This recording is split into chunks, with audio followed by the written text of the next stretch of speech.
Welcome everybody back to another BOLDcast One Piece reaction. I'm Carson. I'm Lindsay. And this is One Piece episodes 541 and 542. We just got a little bit of backstory on Fisher Tiger and the Sun Pirates. Jinbei's backstory a little bit. Queen. Yeah, the psychotic queen. Who's She's very emotional. She's very passionate. Yeah. Yeah, she just can't hold it in. And now we're gonna see maybe rest of the stuff going on, and you know, maybe a little bit more how context. Fisher Tiger died, how the queen died. There's all these people. Stuff related to blood left, transfusions. You know, yeah. There's a lot of you kind of know what happened, but you don't know exactly how it happened. Yeah, maybe we'll see how it all fell apart. You know, how Jinbei went from Sun Pirates to Fisher Tiger dying, and then fighting Ace that one time when Whitebeard showed up. Maybe there'll be some more kind of stuff in between there that'll inform a little bit. Maybe we'll hear even a little bit more about Ace. Who knows? Let's check it out. Leave a like and subscribe. Check out Patreon to get 2 weeks ahead of Uncuts, 1 week ahead of edited One Piece reactions. Let's frickin' go.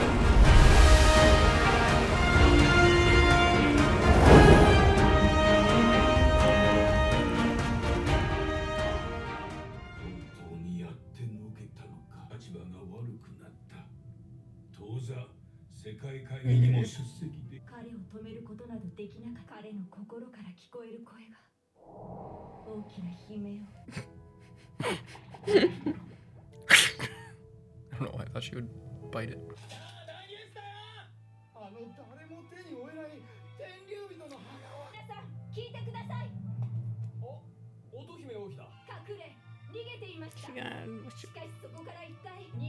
Oh, Whitebeard.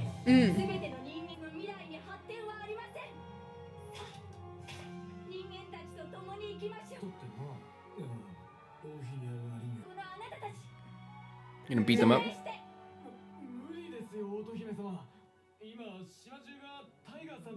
We just saved like hundreds of people.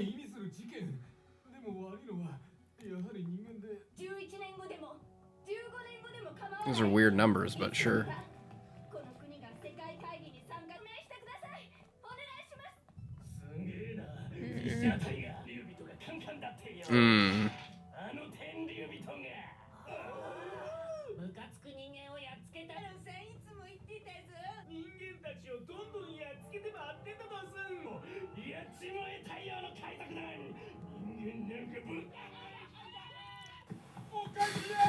Oh man. I feel like the queen, the royal family could have done a little bit more. Like, they had a heads up for what he was gonna do. They could have done a little bit more PR, or told him, hey, we're gonna disavow you, or like contact the paper to spread the word that like Fisher Tiger is not, like, they told him not to do it.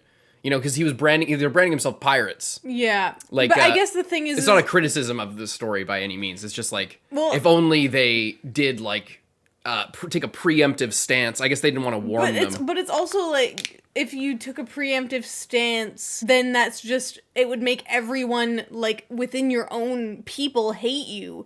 Because Fisher Tiger didn't do anything wrong. He rescued slaves. Yeah. Like you can't you can be like, you know, that was a rash decision because it put us in bad favor with these people, but it's like the people that it put them in bad favor with were people that were keeping slaves. You can be political about it. You can say like, we don't agree with the attack on Mary Joy's, and say nothing about freeing the slaves.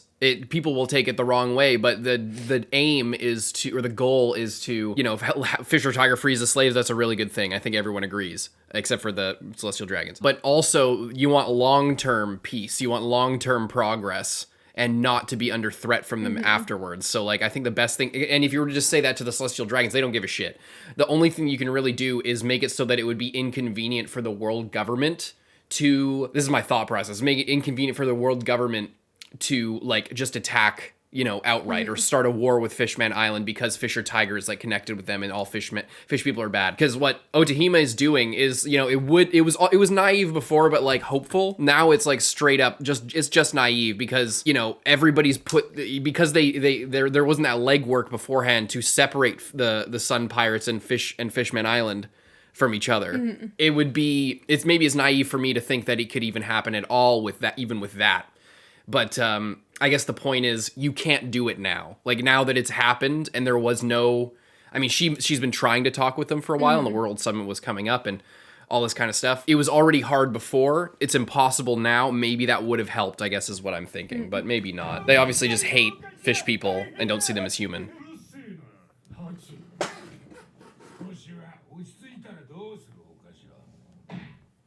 Get him.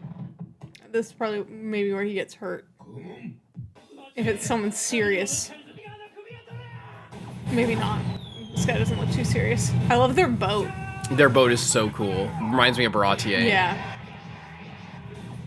Oh my god! The bulls just slow down so much. That's actually crazy. You just fly out of the water. I mean, yeah, we saw how badass they were just at Arlong Park with like directing the sea currents and shit. Oh my god! Like, how do you defend against that? Yeah. They can like shoot out of the water like missiles. This area of effect attack. I mean, that was targeted. Yeah. What a fucking... Oh, Rear Admiral. Oh my god, he's a high ranking too. Holy shit. Damn. Jinbei with blood on his hands. I feel like... Oh, boy. you are talking shit to the wrong version of Jinbei.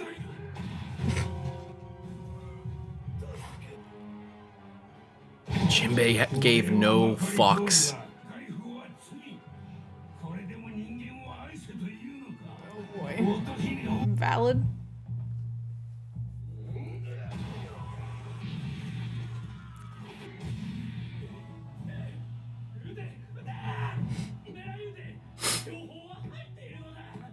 There's no way that would... Holy shit. Are you a monster? Says all the guys being like, give back the former slaves.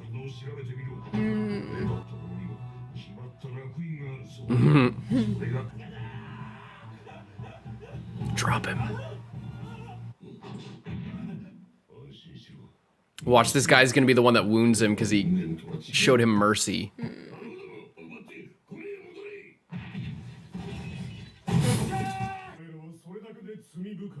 Damn.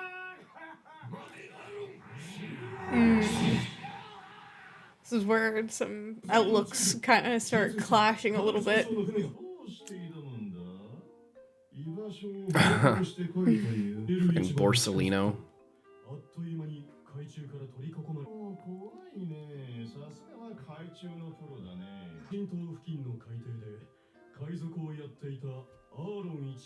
It's like the opposite guy that I want to be seeing.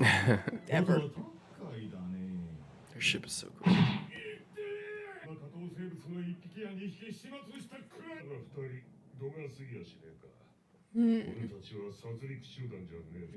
Pirates, not just murderers.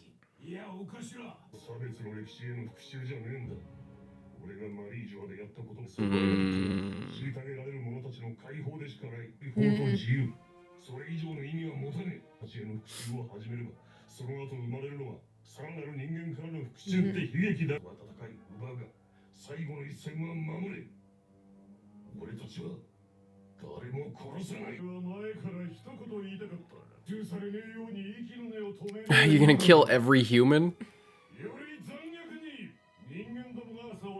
I think you don't know how strong some of them can be. Because if any of the admirals come out here, it's absolutely game over. You got beaten by a 16-year-old child. The bow is just so just every time. It's cool every time. Jinbei looks so destroyed.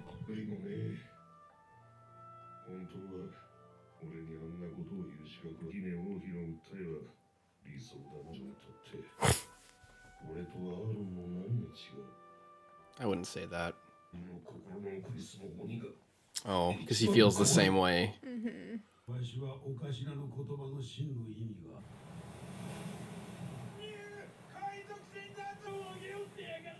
Oh.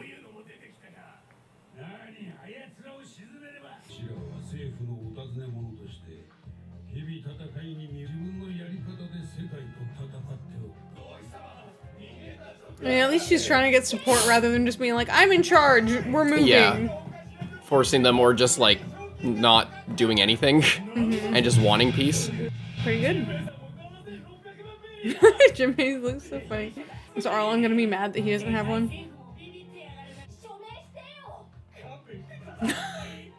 Very forceful.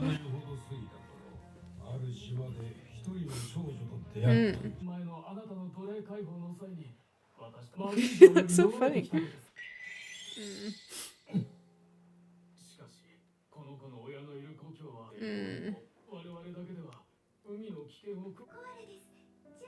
What are you gonna do about a human slave?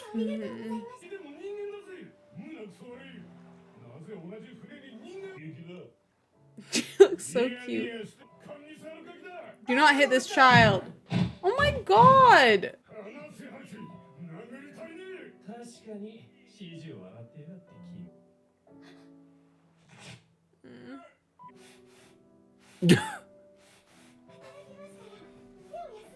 She was a slave probably from the time she was born.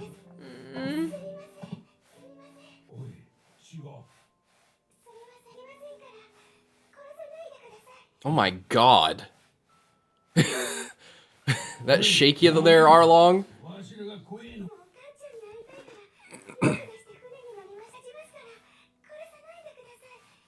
You realize that, yes, and now you guys are the slavers.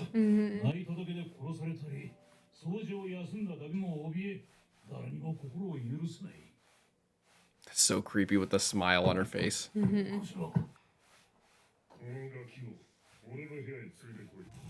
He's Emperor and her. And then they're gonna be mad.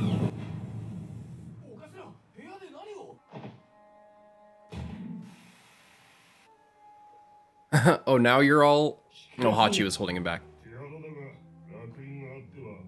It's fucking crazy.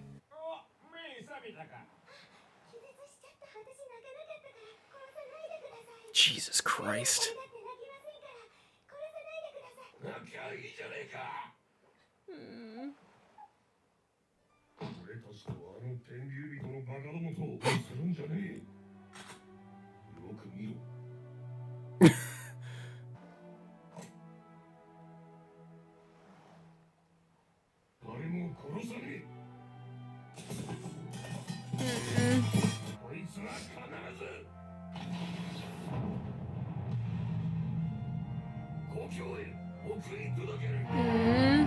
I really hope that they get her there and it doesn't all go terrible before they even can do that.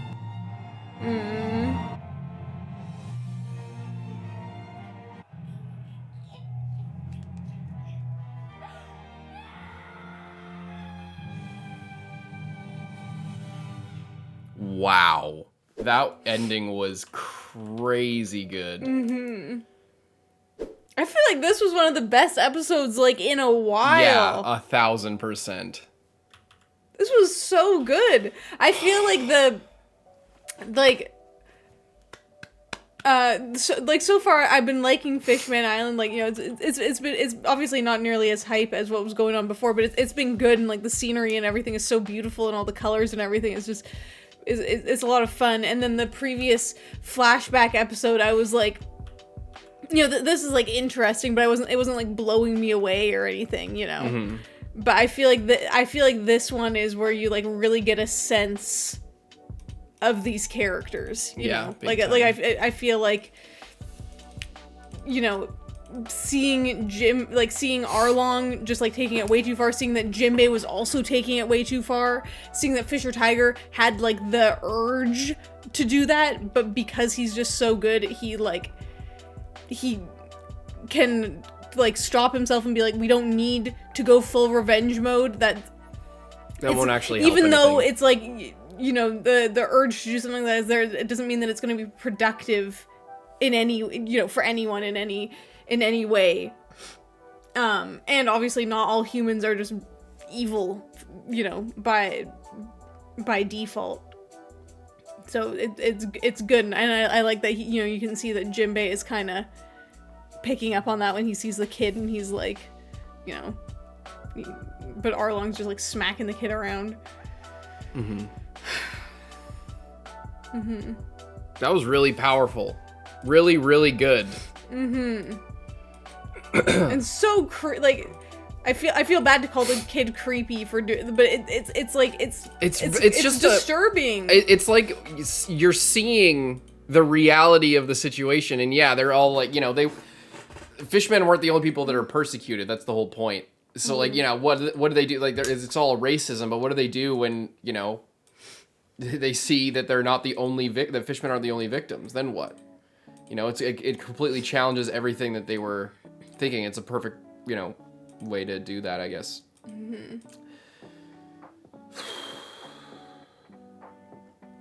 And yeah, I like that Fisher Tiger, he wasn't, I like that there was still conflict in him. It shows that he's actually good, and that he's, the fact that he's unsure if what he's doing is even, worthwhile. Like, or not worthwhile, but like, if it's worth it to show this much restraint. Like, he knows it is, but it's something that he struggles with, and I think that like inner conflict is really is a lot more interesting. Yeah. And it's like, just see everyone so happy, even all the guys that did go and join Arlong after. So it's just like, whatever is gonna happen with Fisher Tiger is just gonna like everyone kind of has this breakthrough of like, it's just a kid, and but then if our fucking Kizaru's gonna cut, he's keeping an eye on where they are. If he comes over here, just like it'd be zero problem for him to kill Fisher Tiger. Yeah, maybe. Or whoever, like, obviously we know that he dies, so he gets hurt in some way, and whatever way that is, clearly just like ruins all of the progress that these guys kind of made here. And I wonder if, when I was watching, I was wondering if the girl was gonna, like, because she's still fucked up, it was gonna be like this big triumphant moment, and then she was just gonna pick up one of the weapons and stab him in the back, and that was gonna like undo all this progress that he did, and that's why like Arlong and all them, like, this is what happens kind of thing. Because they all threw down their weapons, and then his back was turned. I was like, well, how crazy would it be if the wounds of slavery have, like, this doesn't actually fully fix it, and she's just is still in survival mode, and she just tries to kill him. Like, that would be brutal as fuck. But yeah, I wonder how the whole blood transfusion thing will factor into this. Like, how will that come back around into like setting that kind of tradition, or like, whatever that is. Yeah, that ending, it was so good. This episode was incredible. Yeah, just yeah, such a great episode. Really, really good. Yeah, 100%. Leave a like, subscribe. Moving on to the next one.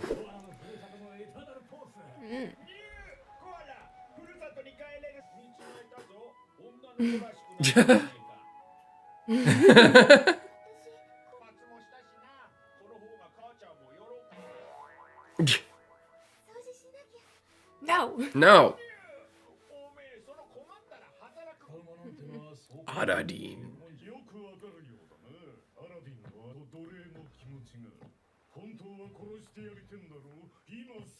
Literally no.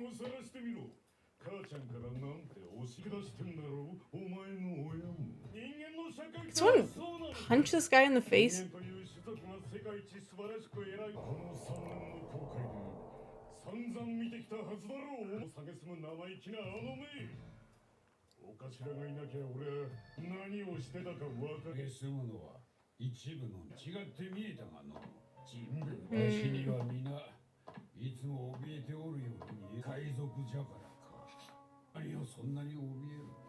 Well, because you beat the shit out of me and branded me.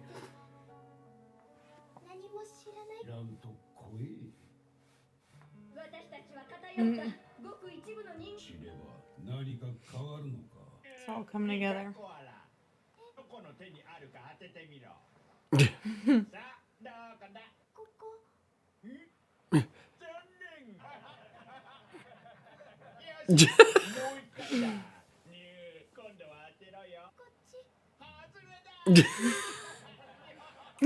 Just laughs at her for getting it wrong.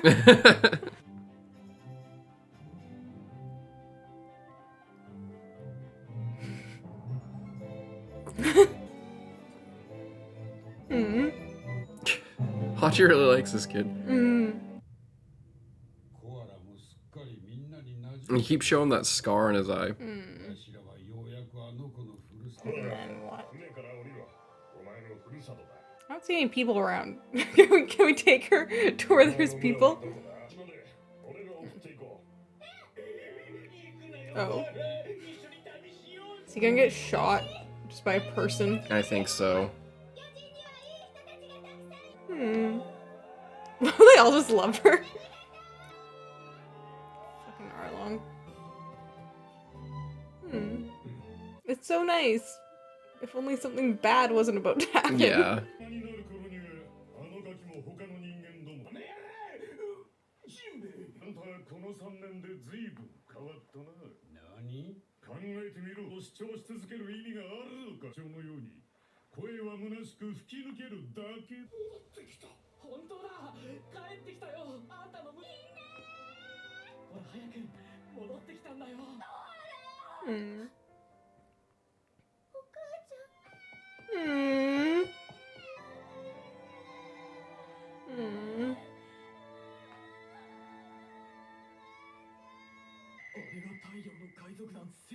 For real right now? Yeah, they're just gonna open fire.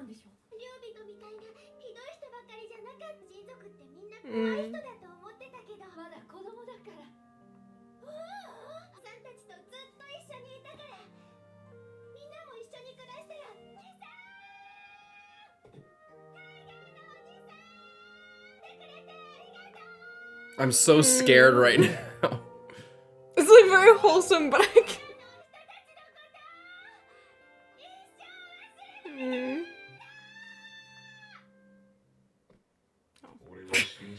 I was just gonna be like, yeah. Oh. Son of a bitch. Kizaru? Or who the fuck this fucking guy? Fucking Gon?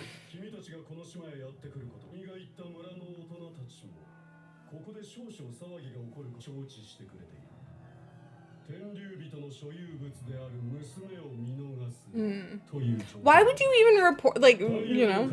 Because they could still take back the girl.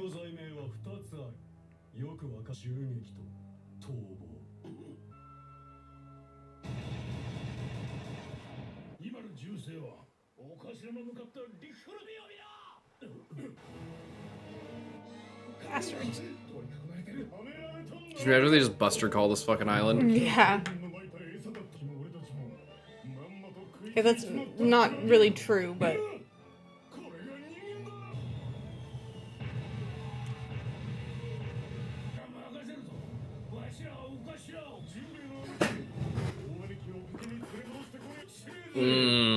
and then he doesn't, and then... And Arlong loses faith. Once and for all.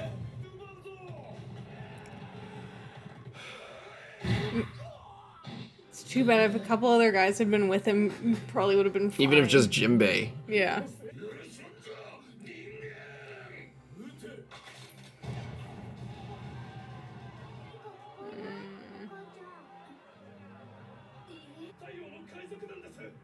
I wonder if Kizaru is gonna show up.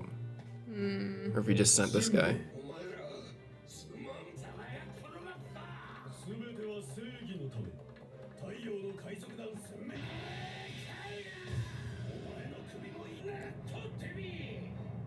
Whoa. Holy shit! I wasn't expecting that guy to be that strong. Jinbei's fucking crazy though.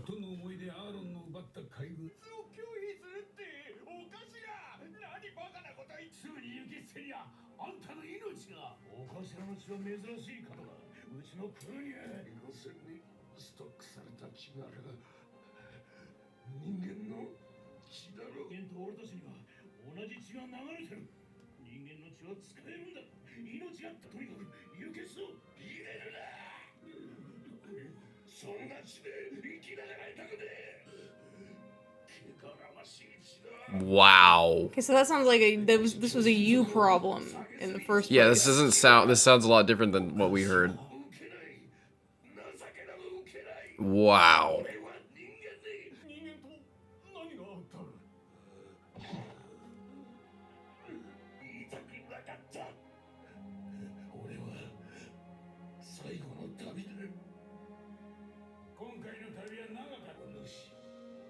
What exactly did he see?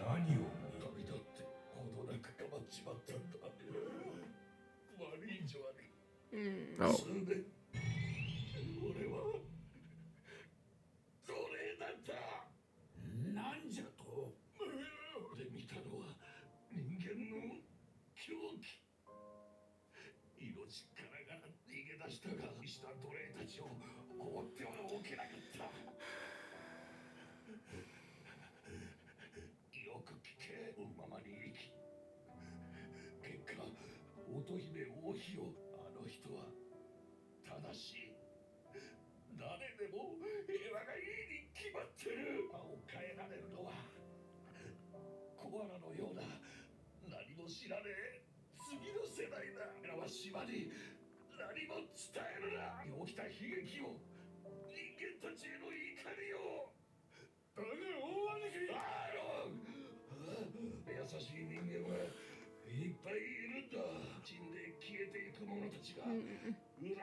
Jesus Christ. That's like one of the most bleak endings we've seen. Yeah. My God.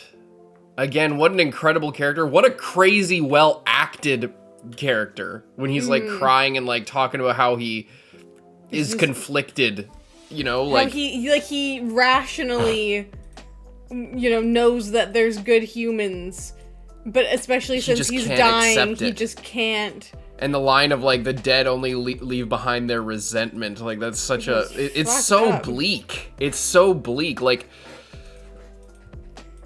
You know, because him saying that as such a